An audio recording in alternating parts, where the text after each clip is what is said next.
Estou aqui com José Luiz Ribeiro, professor da Faculdade de Comunicação da UFJF e diretor de Fórum da Cultura. Bom dia, José. Bom dia. Vamos falar um pouco sobre marketing nas campanhas políticas. Professor José Luiz, dentro desse complexo panorama de mudanças constantes, como podemos enxergar a íntima ligação entre a comunicação e as campanhas políticas? Bem, existe um texto do Camus que até recentemente foi feito aqui uma apresentação de fora do Caleb, assim, o mal dessa gente é não acreditar no teatro. O que acontece com a campanha de marketing, o que acontece com a campanha política? Em que o simbólico subverte a realidade e a ficção passa a tomar conta do que é real. Um marqueteiro trabalha teatralmente o seu candidato. O candidato desaparece na sua natureza privada para se transformar num produto público. Então, o que o marqueteiro faz? Ele, consultando as pesquisas, discute como é que vai fazer aquela melhor abordagem e, o que é importante, no sentimento da retórica, que existe o pathos, que é a emoção, o logos, que é o conhecimento, e a ethos, que deveria dosar os dois.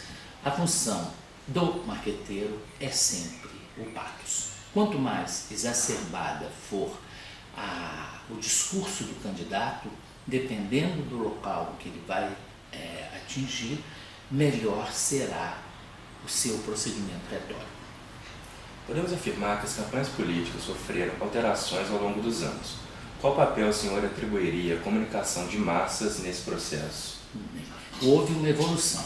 A princípio, o que a gente encontrava? A gente encontrava os votos lá pelos anos 40, os coronéis mandavam os pacotinhos para os seus funcionários ou para os seus trabalhadores rurais votar e depositar na urna. Isso foi modificado. Em vez de ter esse curral do coronelato, nós passamos a ter um curral da mídia. Como você sabe que massa é qualquer coisa que não se avalia por si próprio, não é? Você vai entender que, tendo um aspecto de caminhada diante de um determinado fato que se propõe, a massa vai direta.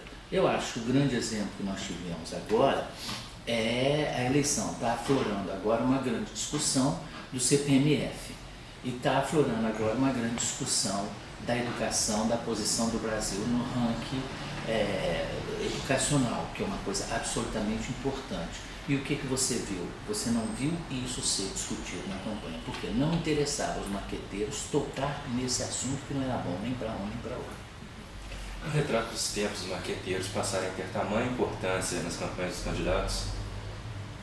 Sim, porque nós vivemos um momento em que a etiqueta é mais importante do que o produto. Quando a sandália havaiana era simples, a sandália havaiana que não soltava e não tinha cheiro, não é?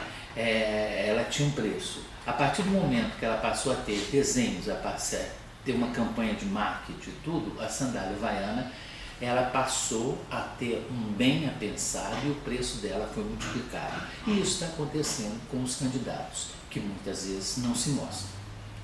Como a evolução da comunicação digital tende a influenciar todo esse processo? Acho que vai influenciar, porque ela já está influenciando os formadores de opinião. Mas haverá um tempo em que todas as pessoas terão acesso a todo o elemento digital. Nós estamos vendo que hoje há uma inversão daquela característica que seria uma informação para uma massa e hoje nós temos uma massa produzindo informação.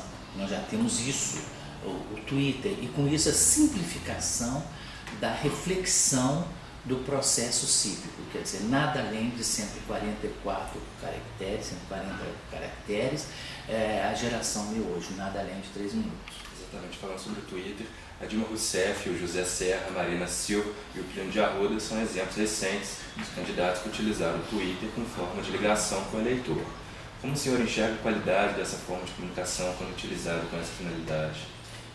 Nesse momento há um abastardamento de todo o processo comunicativo, a tecnologia está além da mediação reflexiva, quer dizer, aquilo que a gente diria da ethos, não é? O que se posta na internet não tem responsabilidade, a facécia domina justamente esse produto E, consequentemente, o que você vai perceber?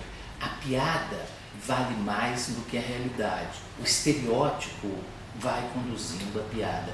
E a partir desse momento não há reflexão, porque você tem uma quantidade enorme de informações que chegam a cada segundo no Twitter, e essas informações começam então a modificar a cabeça da pessoa, porque ela não tem capacidade de selecionar as informações reais. Por quê?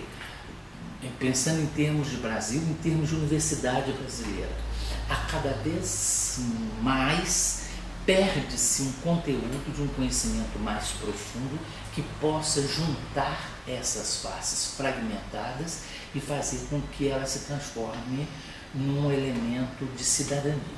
Para finalizar, uma última pergunta então. Quando pensamos nas campanhas políticas do presidente Luiz Inácio, percebemos um processo gradual de atenuação do seu discurso político que culminou em sua eleição em 2002. O marketing está diretamente ligado a isso? Se sim, como o senhor enxerga, positivo ou negativamente? Bem, eu acho que o marketing modificou o presidente Lula. Ele civilizou o presidente Lula e transformou num elemento palatável para a burguesia, para as elites. Hoje você vê que a academia inteira ela é caudatária do movimento Lula, que foi criado por ela. Se você pensar a revista Veja, que hoje é colocada com mídia golpista, você vai ver quantas capas ela dedicou àquele Lula operário como aquele objeto que era um objeto quase que folclórico que estava aparecendo. Então, depois de um determinado momento, a criatura ficou mais forte do que os criadores. Então, não há mais uma forma de domínio. Mas o presidente Lula é um fato diferente. É uma pessoa que tem uma intuição política, forjado nos sindicatos, que é um grande elemento de corporação, de esperteza mesmo. Então, nesse vale de lobos, ele conseguiu ser mais lobo que os lobos. Então, porque você vê, quando dizem que a Dilma Rousseff não teve experiência nenhuma, o presidente Lula também é fruto dessa inexperiência.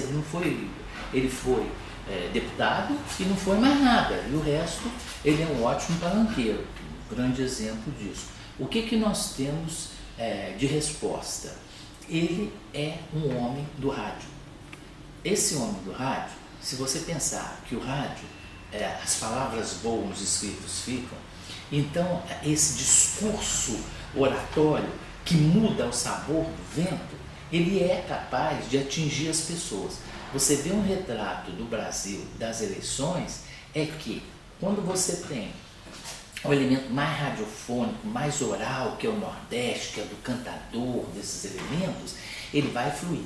Não vamos dizer que foi só pessoas, por exemplo, de Bolsa Família que votaram. É claro que aquele dinheiro aplicado lá deu para o homem da loja, circulou grana ali.